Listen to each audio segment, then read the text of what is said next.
taught when I was 25 years old with someone who took the time to teach me. You can change yourself. And by the way, only human beings have this extraordinary ability to make dramatic changes in their life. All of the life forms except human beings are driven by instinct and the genetic code. In America, the goose can only fly south in the winter. And why does the goose have to fly south in the winter in America? Because he's a goose. He can't fly any other direction. But that's not true with human beings. Human beings can go north. They can go south. They can go east. They can go west. Human beings can live one way for 5 years and then tear up that script and live a totally different way the next 5 years. Humans can do that. I'm asking you to utilize your power as a human being and change your life to whatever degree you want it changed.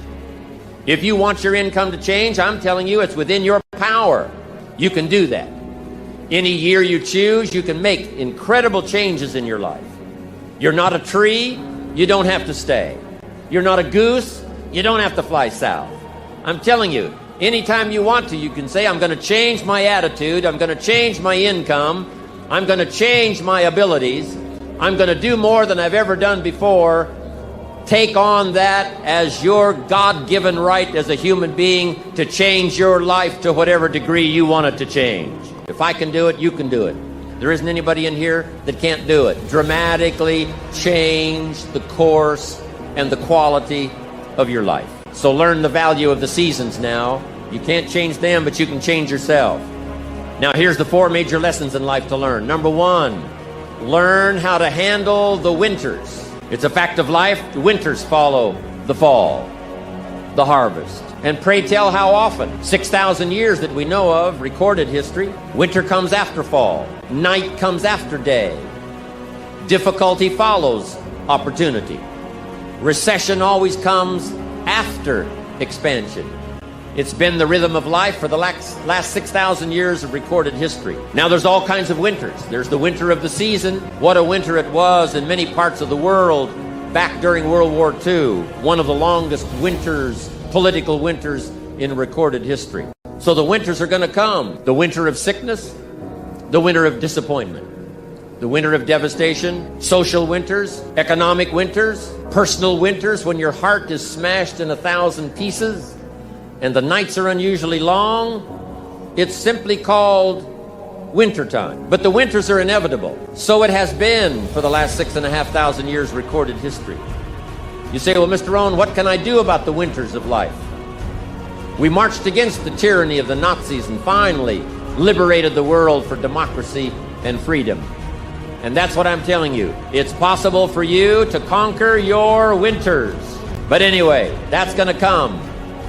The winter of a divorce, the winter of a death in the family, the winter of a tragedy, some things we can't understand. But here's what we do know. It's possible for us to get through the winter. Here's what's exciting about the passing of time. It takes you through whatever you're experiencing at the moment. That's what time will do, take you through the winter. Now, how do you handle the winters? Make this little note. You can get better, and you can get stronger, and you can get wiser. There's no winter that you can't overcome. There's no winter that you can't figure out how to survive. There's no winter powerful enough that you cannot, with the ingenuity of being a human being, hang on. Make this note. Winters don't last forever. So become wiser, become stronger, become better to handle the winters that are going to come in your life. And with the strength of the training, with self-esteem bursting out all over, with the skills you're going to develop, you're going to be able to handle whatever comes your way. I promise you that. Now here's the next season. It's called the season of spring. And make this note. If you haven't made it in your head already, make it in your notes. Spring always comes. Sometimes the winter seems long. The night seems like it'll never pass. But sure enough, eventually, the night has to give way to the day. Winter has to give way to the spring. The difficult time has to give way to opportunity. The recession has to give way, finally, to the progression, to the expansion. It was called springtime has arrived. The long night is past and opportunity is here. Spring always comes. Just hang in there when the night is long. Hang in there when it's dark. Hang in there when you can't figure it out. And your spring will surely come. Now here's what you must learn to do. Jot this note down. Take advantage of the spring.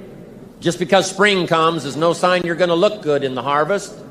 You must do something with it. You must seize that moment. It is true that the dark time doesn't last forever, but here's what you've got to also understand. Spring doesn't last forever. In space language, we call it a window of opportunity. When they get ready to blast off, the rocket's headed for the moon, whatever, there's a certain period of time. That's the time you've got to go. If you don't go then, you've got to wait for another whole cycle to turn. Grab and seize this opportunity like you've never seized anything in your life before to make something remarkable of it.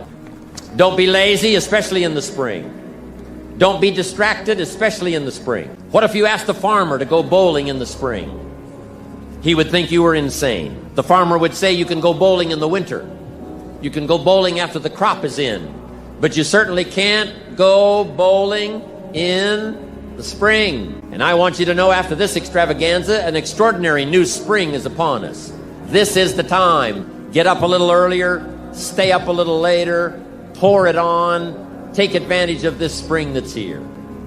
Now here's my next point. You've got to take advantage of every spring that comes because there's only a handful. Life isn't forever. It finally comes to an end. One of the Beatles wrote, "All things must pass."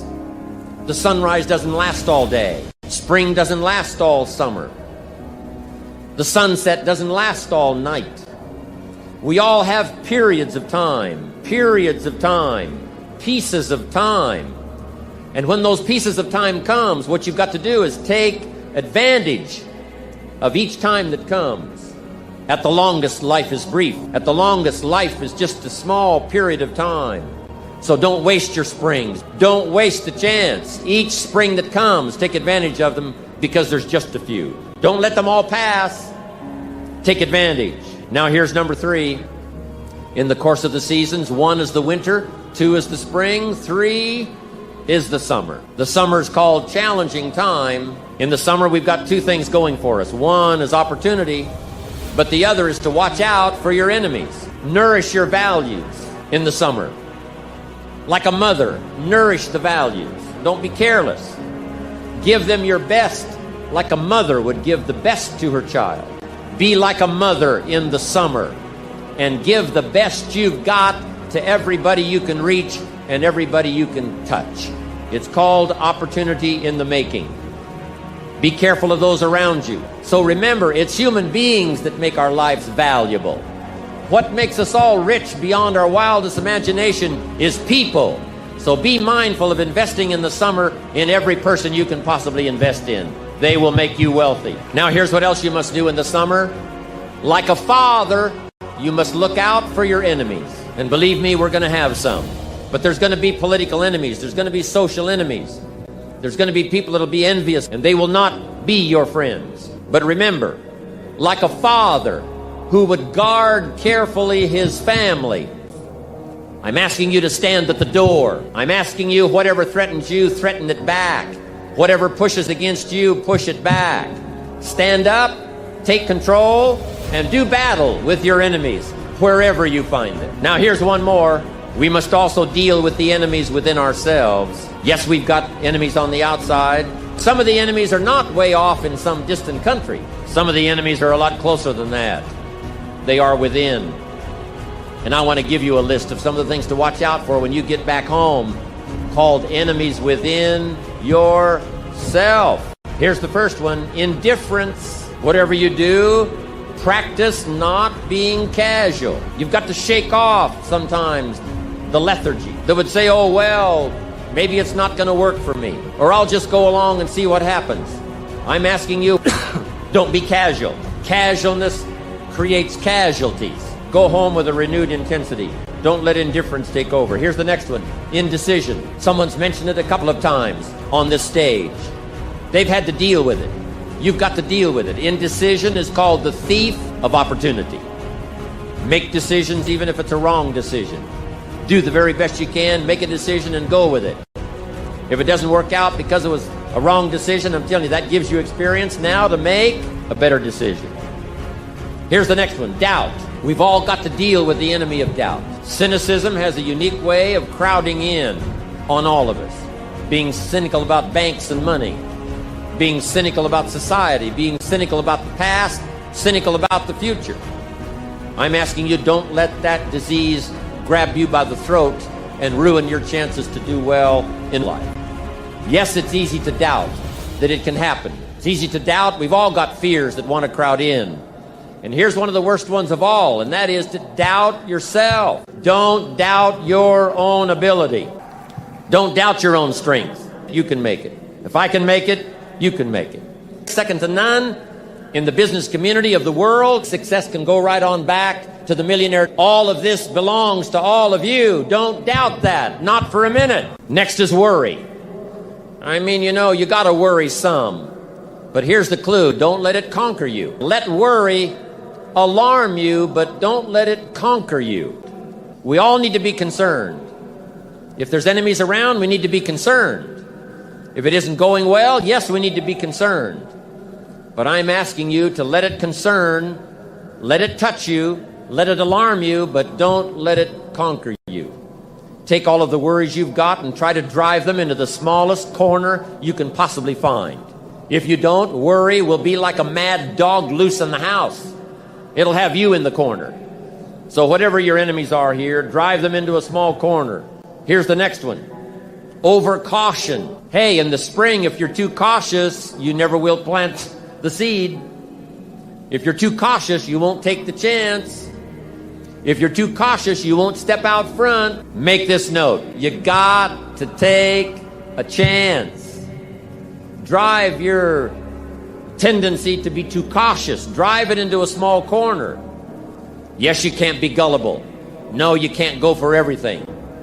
Yes, you've got to be careful. Yes, but don't be so cautious that it paralyzes you. Don't be so cautious that it restricts your chance to do better. See if you can't conquer that. Here's the next one. Pessimism. Yes, there's the dark side. Yes, there's the problem side. Yes, there's the difficult side. But I'm telling you, it's not the only side. Yes, the glass is half empty, but it's also half full. Yes, there's the dark side, but there's the light side. Yes, the night comes, but so does the day. I'm telling you, don't be afraid of both sides, opportunity and difficulty, chance and danger. Learn how to handle it all. Now here's the last one. You've got to deal with it. I have to deal with it. We all have to deal with it. And that's complaining. Yes, there's room for a legitimate complaint once in a while with each other. But here's what I'm asking you. Don't let complaining master your life. If you become a chronic complainer, I'm telling you, nobody wants to be around you. Chronic complainer. I wouldn't want you for a business partner. Don't let complaining conquer your life. See if you can't drive it into a small corner. That's the season of summer. Nourish your values like a mother and fight your enemies like a father. Even if you have to fight the enemies that are within yourself. Make this note. Don't become a victim of yourself. It's possible to become a victim of tragedy. It's possible to become a victim of gossip. It's possible to become a victim of the things that happen out there. But here's the most important thing. Don't become a victim of yourself. Forget the thief in the alley that's after your purse. What about the thief in your mind that's after your promise? The thief in your mind that says you're too short. The thief in your mind that says you're too tall. The thief in your mind that says, well, yes, it'll happen to people out in California, but it can't happen way over here on this side of the world. I'm asking you to conquer that thief even though you find him in your own consciousness. I want to reassure you that you can do it. I want you to reassure you that you can make the decisions. I want to reassure you that no matter what the night, no matter what the storm, no matter what the difficulty, there isn't anybody here that can't figure it out.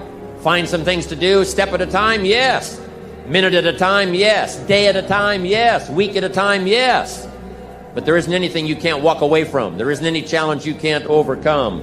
I want you to have that kind of belief in yourself. Now here's the last season. It's called the season of harvest. After the long summer that we've been faithful, we've been disciplined, we've nourished our values like a mother, we've fought our enemies like a father, then as one writer said of ancient script, in due time, your harvest will come. And I want to give you that promise today one more time.